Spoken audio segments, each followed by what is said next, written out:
നമസ്കാരം, news prime മലയാളത്തിലേക്ക് സ്വാഗതം. മഹാരാഷ്ട്രയിൽ ബൃഹൻ മുംബൈ കോർപ്പറേഷന് ഏറ്റവും വലിയ പ്രാധാന്യമാണ് ഉള്ളത്.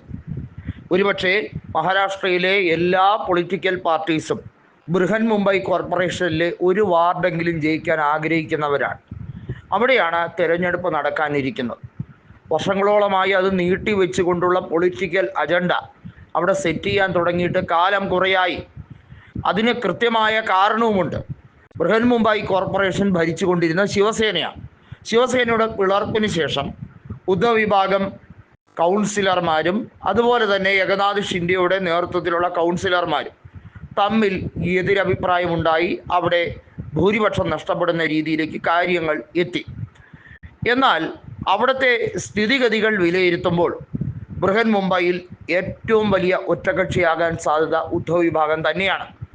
ഉദ്ധവ് വിഭാഗവും രാജ് താക്കറെ വിഭാഗവും ഒന്നിച്ചിറങ്ങിയാൽ ബൃഹൻ മുംബൈ ഭരണം പിടിച്ചെടുക്കാവുന്നതേ ഉള്ളൂ. അതിന് പറ്റിയ രീതിയിലുള്ള വലിയ രീതിയിലുള്ള മാറ്റങ്ങൾ കൊണ്ടുവരാൻ അവർക്ക് സാധിക്കും. പക്ഷേ ഈ കോർപ്പറേഷൻ തെരഞ്ഞെടുപ്പിൽ കോൺഗ്രസ് ഒറ്റയ്ക്ക് മത്സരിക്കാൻ തീരുമാനിച്ചിരിക്കുകയാണ്. നമുക്കറിയാം, മുംബൈ മേഖലയിൽ അവിടെ ഉള്ള 6 ലോക്സഭാ സീറ്റുകൾ നോക്കിയാൽ അവിടെ ഇന്ത്യ മുന്നണിയുടെ പ്രസക്തി എന്തുമാത്രമാണ് എന്ന് ചോദിച്ചാൽ ഉദ്ധവ് വിഭാഗത്തിനാണ് അവിടെ ഇന്ത്യ മുന്നണിയിൽ കൂടുതൽ പ്രാതിനിധ്യം ഉള്ളത്, കോൺഗ്രസിനല്ല. കോൺഗ്രസിനെ സംബന്ധിച്ചിടത്തോളം മഹാരാഷ്ട്രയിൽ ഇപ്പോൾ അവരുടെ സ്ഥിതി പരിതാപകരമാണ്. ലോക്സഭാ തെരഞ്ഞെടുപ്പിൽ അവർക്ക് വലിയ നേട്ടം ലഭിച്ചു എന്നുള്ളത് ശരി തന്നെയാണ്. 13 ലോക്സഭാ സീറ്റുകളാണ് നേടിയെടുത്തത്.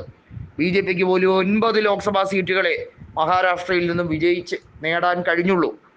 പക്ഷേ അതിനുശേഷം ഇലക്ഷൻ കമ്മീഷന്റെ വെബ്സൈറ്റിൽ വന്ന റിപ്പോർട്ടുകളിൽ വലിയ രീതിയിലുള്ള ദുരൂഹതയുണ്ട്. ഇവിടെ തിരിമറി നടന്നിരിക്കുന്നു. ഇലക്ഷൻ കമ്മീഷൻ നീതിപൂർവമല്ല ഈ തെരഞ്ഞെടുപ്പ് നിർവഹിച്ചത്. ഇത് മേൽനോട്ടത്തിൻ്റെ കുറവ് തന്നെയാണ്. വലിയ രീതിയിലുള്ള ക്രമക്കേടുകൾ ഉണ്ടായിട്ടുണ്ട്. ലോക്സഭാ തെരഞ്ഞെടുപ്പിൽ പോൾ ചെയ്ത വോട്ടിനെ അപേക്ഷിച്ച് അതിൻ്റെ കൂടെ ഹിമാചൽ പ്രദേശിലെ ലോക്സഭാ പോളിംഗ് കൂടി രേഖപ്പെടുത്തിയാൽ നിയമസഭയിലെ പോളിംഗിന് തത്തുല്യമാകും. രാഹുൽ ഗാന്ധിയാണ് ഈ കാര്യം പാർലമെൻറ്റിൽ തെളിവ് സഹിതം ഉന്നയിച്ചത്. ഇതിനെക്കുറിച്ച് വസ്തുതാപരമായ ഒരു ജുഡീഷ്യൽ അന്വേഷണം വേണമെന്ന് പറഞ്ഞുകൊണ്ടാണ് സുപ്രീം കോടതിയിലേക്ക് രാഹുൽ ഗാന്ധി നീങ്ങിയത്. BJP പറയുന്നത് ഇലക്ഷൻ കമ്മീഷൻ്റെ നടപടികളെ ചോദ്യം ചെയ്യാൻ ആർക്കും അർഹതയില്ല എന്നുള്ളതാണ്.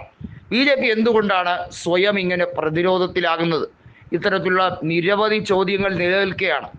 കോൺഗ്രസ് ഇപ്പോൾ തെരഞ്ഞെടുപ്പ് കമ്മീഷൻ്റെ നിലപാടുകളെ ചോദ്യം ചെയ്യുന്നതിനോടൊപ്പം മഹാരാഷ്ട്രയിൽ ഒറ്റയ്ക്ക് ബൃഹൻ മുംബൈയിൽ മത്സരിക്കാൻ തീരുമാനിച്ചിരിക്കുന്നു. ഇത് കേവലം പറച്ചിലിൽ മാത്രമേ ഉള്ളൂ. അന്തർധാര വീണ്ടും ഉദ്ധവ് വിഭാഗവുമായി ഉണ്ടോ? ഇത് ഒരു പുതിയ ടാക്ടിക്സിൻ്റെ ഭാഗമായിട്ടാണോ എന്നുള്ളത് ചർച്ച ചെയ്യപ്പെടേണ്ടതാണ്. കാരണം കോൺഗ്രസ്സിന് ശക്തി ഉള്ള ചില വാർഡുകളുണ്ട്, അവർക്ക് ജയിക്കാൻ കഴിയുന്ന. അവിടെ ശിവസേന ഉദ്ധവ് വിഭാഗത്തിൻ്റെ ചെറിയൊരു സപ്പോർട്ടുണ്ടെങ്കിൽ ജയിച്ച് കയറാവുന്നതേ ഉള്ളൂ. അവിടെയൊന്നും ശിവസേന ഉദ്ധവ് വിഭാഗം മത്സരിക്കുമോ എന്നുള്ളതും കാത്തിരുന്ന് കാണേണ്ടതാണ്. പക്ഷേ അത്തരത്തിൽ ഒരു നീക്കമാണ് കോൺഗ്രസ് ലക്ഷ്യമിടുന്നതെങ്കിൽ അത് എത്രത്തോളമായിരിക്കും ബൃഹൻ മുംബൈ തെരഞ്ഞെടുപ്പിനെ ബാധിക്കുക? നമുക്കറിയാം, ഒരു സംസ്ഥാനത്തേക്കാൾ റവന്യൂ ജനറേറ്റ് ചെയ്യാൻ ഹിമാചൽ പ്രദേശോ ഉത്തരാഖണ്ഡോ അതല്ലെങ്കിൽ വടക്കിഴക്കൻ സംസ്ഥാനങ്ങളായ സിക്കിം, അതുപോലെ അരുണാചൽ പ്രദേശ്, അതുപോലെ തന്നെ ത്രിപുര, മിസോറാം, മണിപ്പൂർ, ഈ സംസ്ഥാനങ്ങളെക്കാളൊക്കെ വലിയ റവന്യൂ ബജറ്റ് ബൃഹൻ മുംബൈ കോർപ്പറേഷന് മാത്രമായിട്ടുണ്ട്.